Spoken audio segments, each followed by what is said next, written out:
All right, thanks, Mike.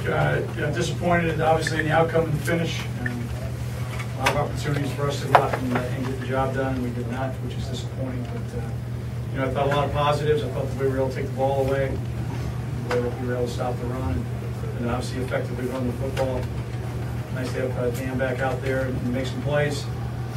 Kind of one of those anomaly games. You go 4 for 4 in the red zone, create 3 turnovers, and you don't find a way to win. Is a little bit of an anomaly, but awfully disappointing. At the same time, we got a good football team. We got a team that I believe has got the makings of winning a bunch of football games. We don't beat ourselves, and that's what happened today. I mean, I'm not trying to discredit Illinois played well. I mean, they made the plays, but you got young guys making young mistakes. It's on us as coaches, and we've got to get the guys, cover the guys appropriately in coverage concepts. But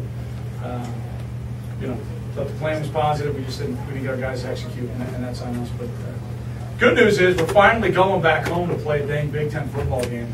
We've been on the road for, it seems like, forever. So looking forward to getting back in front of our students and our student body and our fans, and hopefully find a way to get the job done. So Ben, how about some questions? Did Persa retweak his Achilles? He got hit, Carrie, on the back of his foot, and we held him off for a caution. How do you think Kane's performed there at the end? I think he's played his tail off the whole season. He's a dynamic playmaker, and as you can see from our plan, we use him in a number of different ways today. And he's just got such an unbelievable personality to say, I'll do whatever the team needs me to do, and stepped up great and played his tail off. What happened to Trumpy? He's got a knee sprain right now, so we'll reevaluate that over the weekend, see what things are. I'm surprised that the pass defense gave up as much as it did. Shocked. Yeah. Nothing that we didn't work on and nothing that we didn't prepare for, which is probably the most disappointing aspect of the ball. It's outside the ball.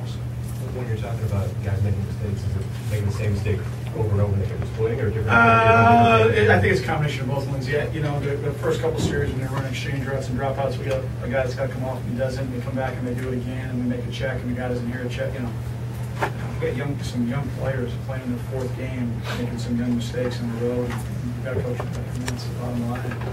But they're on scholarship too, and those guys got to make plays. So we'll look at the tape critically and see where things are at. And obviously competition is always open in our program. If guys aren't doing what they're supposed to do and they're supposed to do it, then they're going to find themselves standing next to me if they continue to do that. Did you sense any letdown at all after you guys got a 48? No, not at all. I saw a lack of execution. No letdown. The boundary was good. Guys were excited and fired up. I would have thought we would have let down. I think we would have laid down. I don't think that happened. I think we got skip explosion passes. If there was any thought that Persa would be rusty, you certainly seemed to shake that off quickly. Were you surprised that he seemed to really be back to his old form quickly? Yeah, Kerry, he's pretty good. He's a young man that makes a lot of plays in a lot of areas. He understands the conception of what we're trying to do, and then when the play breaks down, he can make plays just like Nathan. He's 2 great quarterbacks on display today, 2 great Big Ten quarterbacks. You mentioned you took him out precautionary. Could he have stayed in if you needed him to? I think if I would have kept him in, he could have stayed in.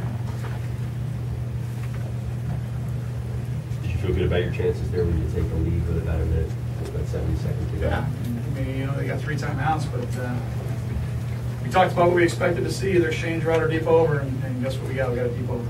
So, and then we've got a great call on, and we lose contain, and we get a long scramble. So you got to give them credit. They made the plays that they needed to make on the stretch, and disappointing.